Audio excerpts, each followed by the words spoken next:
starting in verse 23, watch this. When Abigail saw David, she hurried and got down from the donkey and fell before David on her face and bowed to the ground. She fell at his feet and said, "On me alone, my Lord, be the guilt. Please let your servant speak in your ears. Let hear the words of your servant. Let not my Lord regard this worthless fellow Nabal, for as his name is, so is he. Nabal is his name, folly is with him. But I, your servant, did not see the young men of my Lord whom you sent. Now then, my Lord, as the Lord, Yahweh, lives, as your soul lives, because the Lord has restrained you from blood guilt and from saving with your own hand, now then let your enemies and those who seek to do evil to my Lord be as Nabal. And now let this present, all the food that your servants brought to my Lord, be given to the young men who follow my Lord. Please forgive the trespass of your servant, for the Lord will certainly make my Lord David a sure house, because he's fighting the battles of the Lord. Evil shall not be found in you as long as you live. If men rise up to pursue you, seek your life, the life of my Lord shall be bound in the bundle of the living in the care of the Lord your God. The lives of your enemies he shall sling out as from the hollow of a sling. And when the Lord, Yahweh, has done to my Lord according to all the good that he's spoken concerning you and has appointed you prince or king over Israel, my Lord shall have no cause of grief or pangs of conscience for having shed blood without cause, or for my Lord working salvation himself. And when the Lord's dealt well with you, remember your servant." Like, is that not an incredible speech? She comes with such humility. She comes with such just grace dripping out of everything. Like, she comes with this courage to meet this man she's never met before, who could take her life, who's coming to take her husband and all her family's life. She comes with such theological understanding of the whole situation, doesn't she? She knew exactly David's anointed role. She'd heard about Samuel anointing. She knew what David was called to do. She knew how that would play out. She also knew how that should play out. She remembered Samuel talking about the way the king should be. She knew God's character, and so she knew, David, you should never try to work salvation your own hands. Never try to work it out yourself. Is this not an amazing picture of grace through Abigail to David? Like, her wisdom on how to handle this situation. Again, grace in action to spare Nabal from being killed, to spare David from following some track he didn't follow, to spare all kinds of people. This is grace in action. How'd she do it? She told the truth. She reminded David of his calling. She refocused his mind back towards the Lord. And she humbled herself even to the point where she took blame where she had no blame.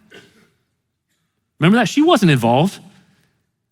These men came to Nabal. He was the one who spouted off. She was completely, she had no idea this even happened. And yet she took the blame. And watch how David responded. Look at verse 32. And David said to Abigail, "Blessed be the Lord, Yahweh, the God of Israel, who sent you this day to meet me. Blessed be your discretion, your discernment, and blessed be you who've kept me this day from blood guilt and from working salvation with my own hand. For as surely as the Lord, the God of Israel lives, who's restrained me from hurting you, unless you'd hurried and come to meet me, truly by morning there had not been left to Nabal so much as one male," meaning I was gonna do this till you showed up. And then David received from her hand what she had brought him, and he said to her, "Go up in peace to your house. See, I've obeyed your voice, I've granted your petition." Abigail's plan worked, right? See that? It worked. And David, what we learn about him here is he continued growing in his obedience to the Lord. He was reminded that he was not supposed to take matters into his own hands. He was supposed to trust the Lord to work it out himself. And he knew he needed that. God knew he needed that himself. He needed to grow. And watch how this has worked out. Chapter 24, he had a test.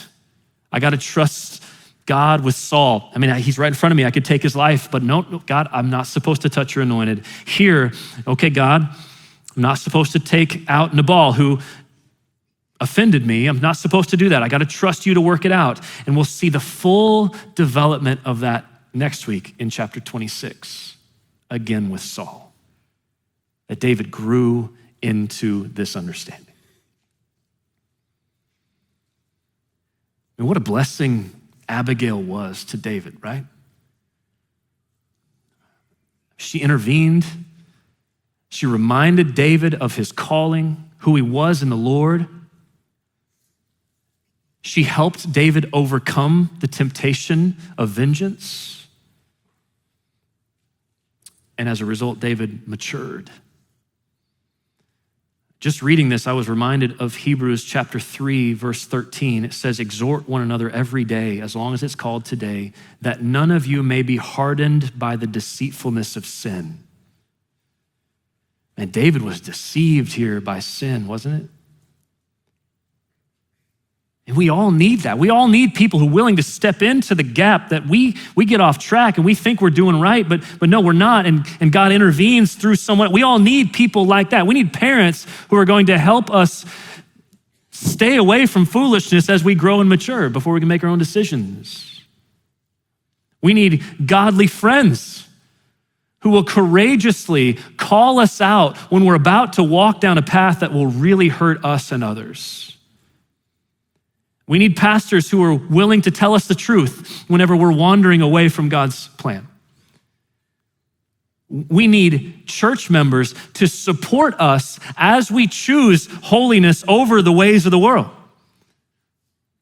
Like, we need people who will look at us and say truth to us. Every one of us needs that. And that's what happened here. And Abigail is held up in such high esteem as a result.